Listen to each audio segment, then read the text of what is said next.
Chapter 14. I gasped and took a step back. Were they going to attack me? No. No one moved. They circled me, staring at me so coldly, as if I were the beast. My uncle isn't a monster, I cried, my voice trembling. And there's no monster living in this house. Did I really believe that? I didn't know what to believe. But these people didn't know the truth either. Why should they accuse Uncle Jekyll when they have no proof? I took another step back and tripped over my bike. I had forgotten I set it down on the pavement. My heel caught the front wheel and I fell hard, landing in the same position on top of it. The young woman reporter hurried over and reached out to her free hand to help me up. Then she poked the microphone in my face. "Can you take us inside?" she asked eagerly. I gaped at her. "Excuse me? Can you take us inside your uncle's house? Can you let us see for ourselves?" she demanded. Well, I hesitated. "See, she's lying," a man shouted. "She's a Jekyll. She's hiding the beast," a woman cried. "No, my uncle," I stammered. "You have to get my uncle's permission," I told the reporter. Then I turned to the crowd, my heart pounding, my throat so dry I could barely swallow. "I'm new here," I cried. "I just moved here. I don't know anything." No one moved. No one spoke. They stared so hard at me, as if trying to see inside my head. They hate me, I thought. They don't even know me, and they hate me. And then Aaron stepped forward, moving quickly. His sudden movement startled me. I shrank back, thinking he planned to hurt me. But he bent down and picked up my bike from me. "Heidi, you better go," he whispered. "Everyone in town is very upset and scared."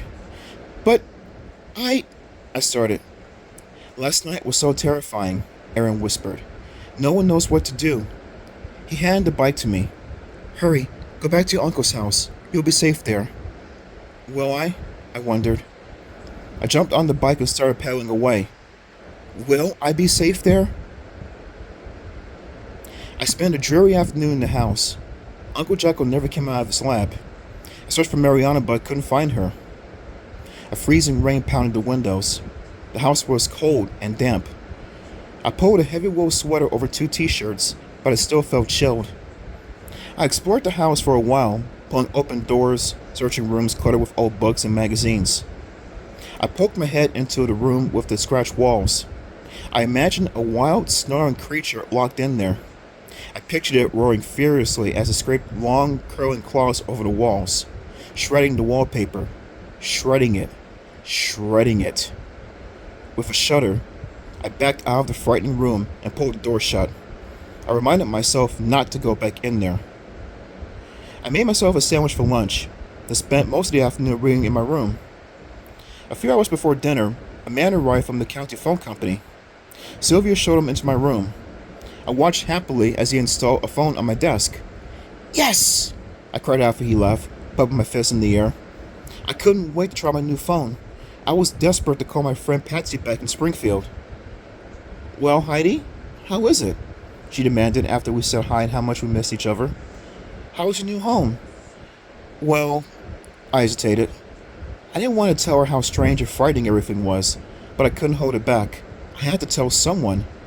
"Patsy, it's awful here," I cried, checking to make sure my bedroom door was closed.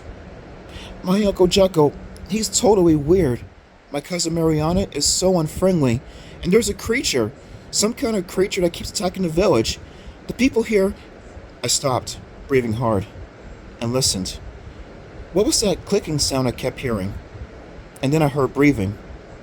Not Patsy's breathing. "He's listening in," I realized. "Uncle Jekyll, he's listening on the other phone. He's spying on me." "Was that about a creature?" Patsy demanded. "You're kidding, right?" Hold on a minute," I stammered. I tossed the phone in my bed and ran out of the room. I flew down the stairs into the front hall. Where was Uncle Jekyll? Where? I wanted to catch him in the act. I wanted to know for sure if he was spying on me. I spotted him on an armchair in the den, sitting next to the phone. As I burst into the room, I saw him pick up a book and pretend to read it. "Heidi? Hi!" He pretended to be surprised to see me. I stared at him, breathing hard, My mouth opened. I'm not safe here, I realized. I'm trapped. I'm a prisoner here. A strange smile spread over Uncle Jekyll's face. Are you enjoying your new phone? He asked.